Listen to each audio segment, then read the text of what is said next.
A woman was found in her own home under strange and unsettling circumstances. There were no clues, no evidence, nothing for detectives to go on. It looked like the case would remain a mystery, but then an unexpected phone call turned the entire investigation on its head. And with just one unusual clue, detectives uncovered a truth no one could have predicted.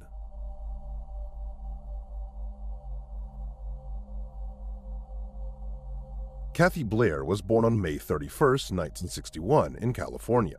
She grew up in a loving family with her parents, a brother, and a sister. From an early age, she had a deep passion for the arts, but music was what she loved the most. Singing was more than just a hobby. It was her true passion. So, when it was time to choose a career, Kathy didn't have to think twice. She knew exactly what she wanted. She enrolled at the University of Texas to study vocal performance and moved to Austin. After graduating, Kathy became a music teacher and a Christian choir instructor. She absolutely loved her job, and her students adored her. They could see how much heart she put into music, and her passion was contagious.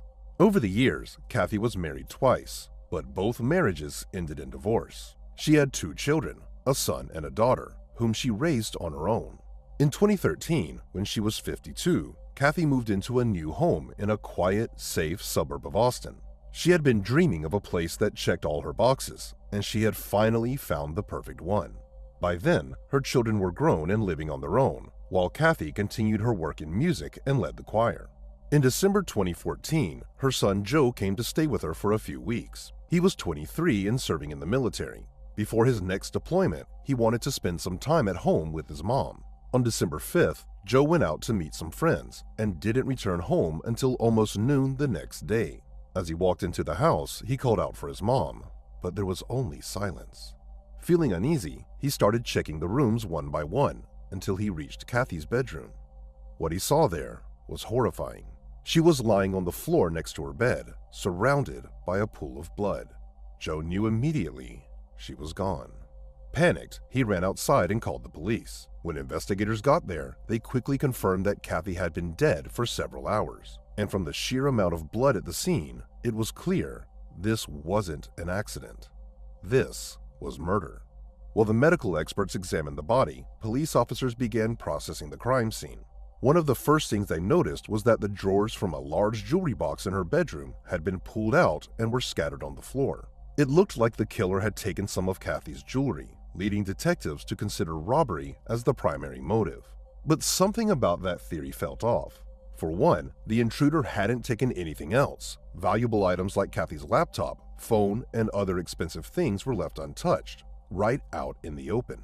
The house wasn't ransacked, and there was no sign that the killer had searched for anything beyond the jewelry. Then there was the timing. Break-ins at night were pretty uncommon. Most burglars preferred to strike during the day when homeowners were at work. On top of that, this particular neighborhood was considered one of the safest in the city. Crimes like this just didn't happen there.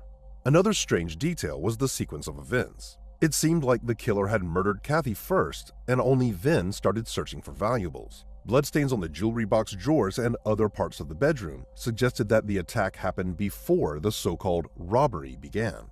That meant the intruder must have attacked Kathy the moment they stepped into her bedroom. Adding to the mystery, there were no signs of forced entry at the front door, although investigators found that the back door had been left unlocked. When they asked Joe about it, he explained that his mother often left that door open. With all this in mind, detectives started to wonder, was this really a robbery or just a cover-up? What if the killer had planned to murder Kathy all along? And if that was the case, it raised an even more chilling question. Could the person responsible have known her? And if so, did they also know about that unlocked back door? Despite their best efforts, forensic experts couldn't find any evidence that might lead them to the killer. There were no fingerprints, no DNA, nothing that could identify the person responsible. The only clue they managed to recover was a partial shoe print in Kathy's bedroom, left behind in her blood. The medical examiners determined that Kathy had died from multiple stab wounds and also showed signs of strangulation. However, there was no evidence of SA, which only reinforced detectives' suspicion that this wasn't a random crime. It seemed personal. With no physical evidence to go on, police shifted their focus to Kathy's inner circle, looking for anyone who might have had a reason to harm her. Naturally, they started with her son, since he theoretically had the opportunity to commit the crime. But after checking his alibi, detectives quickly ruled him out. He had spent the entire night with friends, and his whereabouts were confirmed.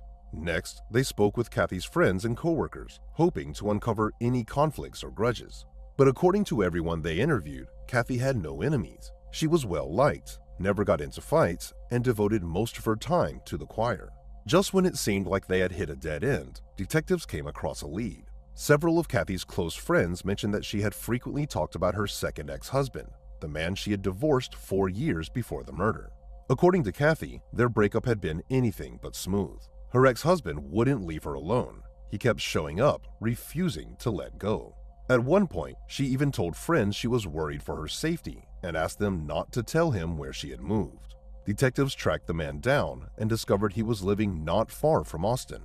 When they went to speak with him, his reaction immediately raised red flags. The moment they mentioned Kathy's death, his first response was she shot? That struck them as odd. Why would he assume she had been shot, rather than stabbed or killed some other way? When asked about his whereabouts that night, he claimed he had been staying in his RV for a short getaway. He even let detectives search it without a warrant, but despite their suspicions, they found nothing. No weapons, no blood, no signs that he had anything to do with the crime. Without any concrete evidence, they couldn't pin anything on him. He remained on their radar, but with no real leads, detectives had no choice but to keep looking for other suspects. A few days later, detectives received an unexpected call from one of Kathy's friends, who had something strange to share.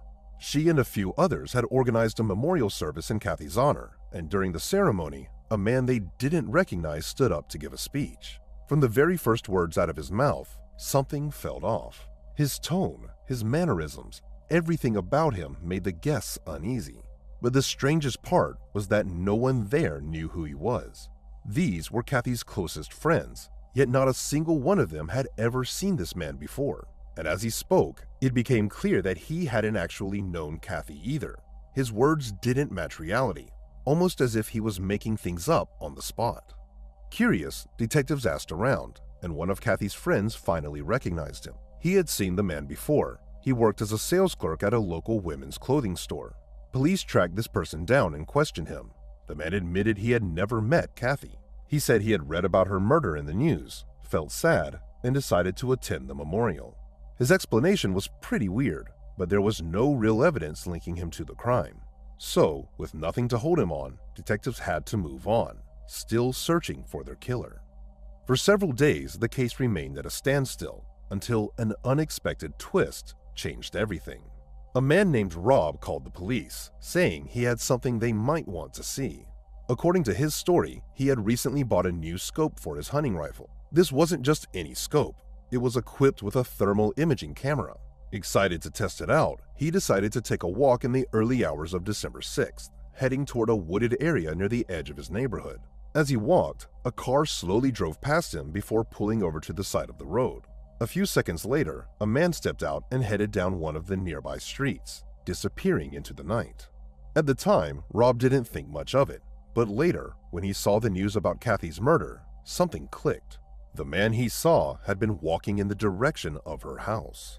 That's when he remembered his thermal camera had been recording the entire time. He went back and reviewed the footage, and there it was. The man, clearly visible, walking away from his car. Detectives were intrigued by the footage, but there was one major problem. It was recorded using thermal imaging, which meant it only captured the suspect's silhouette, so identifying him based on that alone would be nearly impossible. Still, the video provided some valuable clues. The man appeared to be tall, broad-shouldered, and had a distinct way of walking. And more importantly, the camera had also captured his car. Investigators hoped they could at least narrow down a list of possible vehicle models from the footage. They compared the man's height and build to their two main suspects, Kathy's ex-husband and the strange man from the memorial. But neither of them matched the silhouette in the recording. Their cars didn't match either. This only deepened detectives' doubts about both men's involvement, effectively bringing them back to square one. Over the next few days, they kept analyzing the footage, trying to extract any useful details, while also searching for new potential suspects. But despite their efforts, nothing substantial came from it. The case, once again, was at a frustrating standstill. Then, on December 15th, everything changed. That morning, police received a call from a caretaker who had gone to check on an elderly couple, Billy and Sydney Shelton. As she approached their house, she immediately noticed something was wrong. The front door was wide open, and there were clear signs of a forced entry near the lock. Stepping inside, she made her way to the bedroom, and what she saw was horrifying. The couple was lying in a pool of blood, their bodies motionless. Without hesitation, she called the police. Medical examiners later confirmed that both victims had suffered multiple stab wounds, just like Kathy. Meanwhile, detectives noticed a chilling detail. The drawers of their jewelry box had been pulled out and scattered around the room, with all the jewelry missing. But just like in Kathy's case, nothing else of value had been taken. Detectives couldn't ignore the striking similarities between this crime and Kathy's murder. From the very beginning, they considered the possibility that the same person was responsible. The victims lived just 15 minutes apart. Both attacks happened at night while the victims were sleeping, and in both cases, the killer emptied their jewelry boxes but took nothing else of value. From the beginning, investigators had believed Kathy's murder might have been personal, committed by someone she knew. But now, they had to reconsider everything. What if this wasn't about revenge or a personal grudge? What if the killer was choosing victims at random, based on some unknown pattern? Detectives looked for any connection between Kathy and the Sheltons, mutual friends, places they might have visited, anything that could link them. But there was nothing. Their lives had never crossed. That led to one chilling realization: they might be dealing with a serial killer. Now, this wasn't just about solving a murder, it was a race against time before he struck again. Police began re-interviewing everyone connected to the victims, hoping that someone would remember even the smallest detail that could lead them to the killer. They urged people to share anything, no matter how insignificant it might seem. And eventually, that approach paid off. One of Kathy's friends recalled a conversation they had a few months before her murder. Kathy had mentioned a disturbing encounter with a handyman who had been hired by her landlord to do some repairs on the house. She told her that the job had been done poorly, but more than that, something about the man's behavior had unsettled her. Detectives contacted the landlord, who was able to track down the worker's contact information. It was a local resident named Timothy Parlins. The first thing detectives discovered was that Timothy's brother worked at the church regularly attended by the Sheltons, and Timothy himself had also been seen there. Then, they dug into his background and found something even more concerning. Timothy had a long rap sheet. He had been arrested multiple times for theft, and his targets were almost always jewelry. At the time of the investigation, Timothy was out on parole and living in a long-stay hotel. Detectives went to see him, and he agreed to answer their questions. But when they asked to come up to his room, he refused. Instead, he insisted on speaking with them outside, in the hotel parking lot. At first, Timothy claimed he didn't remember Kathy, but when detectives provided more details, he suddenly recalled doing some repairs at her house. He insisted he had nothing to do with her murder, and even said he had an alibi. He had been working the night shift at a convenience store when Kathy was killed. As they spoke, detectives couldn't help but notice that Timothy didn't seem to match the silhouette from the thermal camera footage. He was significantly shorter than the man in the video, and his car didn't resemble the one seen that night. So, with no solid evidence against him, they left empty-handed. But then, something unexpected happened. When they called Timothy's employer to verify his alibi, they learned that he had been fired a week before Kathy's murder, so there was no way he could have been working that night. Detectives immediately rushed back to the hotel, but Timothy was already gone. Instead, his wife answered the door and allowed them to search their room. That's when they finally caught a break. Inside, they found a pawn shop receipt showing that Timothy had sold several pieces of jewelry, and the date on the receipt was the same day Kathy was murdered. Detectives went straight to the pawn shop and quickly confirmed that the jewelry Timothy had sold belonged to Kathy. But that wasn't all. The shop's security cameras had captured footage of the parking lot, and what they saw there was even more interesting. Timothy hadn't arrived in his own car, which meant he had access to another vehicle. After running the plates, police discovered that the vehicle belonged to his sister, and that was a crucial detail because the car looked almost identical to the one caught on the thermal camera on the night of Kathy's murder.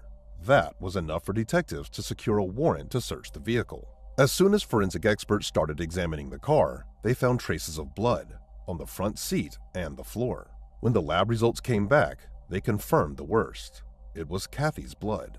Right after that, police arrested Timothy and brought him in for questioning. But even when confronted with all the evidence, he refused to admit anything. Instead, he kept repeating the same phrase over and over. "These hands have never killed anyone." Detectives interrogated Timothy for hours, pressing him on the evidence against him, and eventually he cracked, but not in the way they expected. He continued to insist that he hadn't killed anyone, but now claimed to know who did. According to him, the real murderer was a man named Sean. Naturally, investigators were skeptical. The case against Timothy was quite strong, and the sudden shift in blame felt like a desperate attempt to escape justice. Still, they decided to check out Sean, just in case. Nothing about what they found screamed murderer. Sean Gant Benocasar, 30, was a former science teacher with a degree in microbiology, and he had no criminal record. On top of that, he lived several hundred miles from Austin, making his involvement seem even less likely. Still, detectives needed to be 100% sure, so they traveled to his town to question him. Sean admitted that he had met Timothy a few months prior and found him to be a shady character. They hadn't spoken much since, but a few minutes later he said something quite weird. He had actually been in Austin on the nights of both murders. Even more interesting, he revealed that he had stayed at Timothy's place during that time. The situation only grew more confusing from there. At first, Sean claimed that on the night of Kathy's murder, Timothy had left the house without saying a word. But just minutes later, he suddenly changed his story. Now, he admitted that they had actually gone to Kathy's house together. According to him, Timothy got out of the car and returned a few minutes later, carrying a blood-stained bag. Later, when Sean peeked inside, he saw some jewelry. That's when he realized Timothy had done something terrible. But he insisted he had no idea what was going to happen and had never planned to be part of any crime. As detectives continued questioning him, Sean asked to use the restroom, and they let him step out. One of the investigators watched as he walked away, and that's when something clicked. His stride, his posture, his movement. It all looked eerily similar to the silhouette captured on the thermal camera the night Kathy was murdered. That raised a serious question. Detectives were no longer sure he was telling the truth. Now, they strongly suspected that Sean was the real killer. But without a confession, they had nothing solid to build a case against him. With Timothy, at least they had some physical evidence tying him to the crime. But with Sean, they had absolutely nothing. When he returned from the restroom, they kept pressing him, challenging his version of events. They told him they didn't believe he had stayed in the car and suggested that maybe Timothy had forced him into Kathy's house, threatening him in some way. It was a calculated move, and it worked. Sean hesitated, then finally admitted that he had entered the house alone. According to him, he had gone inside only to steal valuables while Timothy waited outside. He said he slipped in through the unlocked back door and started looking through the rooms for anything worth taking. When he reached Kathy's bedroom, he saw the jewelry box, and Kathy still asleep in bed. Sean initially stuck to his story. He claimed he had carefully taken the valuables and left without harming Kathy. He even suggested that Timothy might have returned to the house after the robbery and committed the murder for reasons unknown to him, but detectives weren't buying it. They knew that blood had been found on the jewelry box, meaning the killer had only taken the valuables after the murder, which contradicted Sean's version completely. They kept pressing him, breaking down his lies piece by piece, and finally, he cracked. Sean admitted that he had killed Kathy. According to him, as soon as he entered her bedroom, she woke up and lunged at him. Panicking, he pulled out a knife and stabbed her multiple times. Once she was dead, he grabbed the jewelry, rushed out of the house, and got back into the car. Detectives still had doubts about Sean's story. They found it hard to believe that Kathy had suddenly jumped at him and tried to grab his knife. But regardless of the details, his confession was enough to arrest him. To strengthen their case, they took his shoes and had forensic experts compare the soles to the bloody footprint found in Kathy's bedroom. It was a perfect match. However, there was still one major problem: the murder of the elderly couple. When detectives questioned Sean about it, his entire demeanor changed. He immediately asked for a lawyer and refused to say another word. With no evidence directly linking him to that crime, investigators were at a dead end. So, they turned back to Timothy. He was arrested as an accomplice in Kathy's murder, and under Texas law, that meant he faced the same charges as Sean, even if he hadn't physically participated in the killing. Whether he liked it or not, he was going down with him. Timothy admitted that he had driven Sean to Kathy's house, but insisted that he had never stepped out of the car and had no idea his partner was going to kill her. However, he did confess to selling Kathy's stolen jewelry, which directly tied him to the crime. When detectives pressed him about the murder of the elderly couple, he admitted that he and Sean had gone there to rob the house as well. But just like before, he claimed that he had stayed in the car while Sean went inside. Investigators considered the possibility that Timothy was telling the truth. The thermal camera footage from Kathy's murder had clearly shown only one person exiting the vehicle. If the same pattern had been followed in the second crime, it was likely that Sean had acted alone once again. In the end, Timothy was charged in all 3 murders due to his role in the crimes, even though he hadn't committed the killings himself. As for Sean, he was officially charged with Kathy's murder, but detectives still weren't able to prove his involvement in the second case. At least, not yet. The court ruled that Timothy and Sean would be tried separately. During his trial, Timothy maintained that he had no involvement in the murders and had no idea his partner was going to kill anyone. But that didn't change the fact that he had driven Sean to both crime scenes and profited from selling Kathy's stolen jewelry. In the end, the jury found him guilty, and he was sentenced to life in prison without the possibility of parole. Sean's trial, however, was much more complicated. Unlike Timothy, who was directly linked to Kathy's case by physical evidence, the case against Sean rested mostly on his confession, a shoe print in Kathy's bedroom, and the thermal camera footage. His lawyer immediately went on the attack, claiming that detectives had coerced Sean into confessing and pressured him into taking the blame for someone else's crime. He also insisted that the rest of the evidence was purely circumstantial. As a result, the jury couldn't reach a unanimous verdict, forcing the judge to declare a mistrial. But prosecutors weren't giving up, and a few months later, Sean was back in court for a second trial.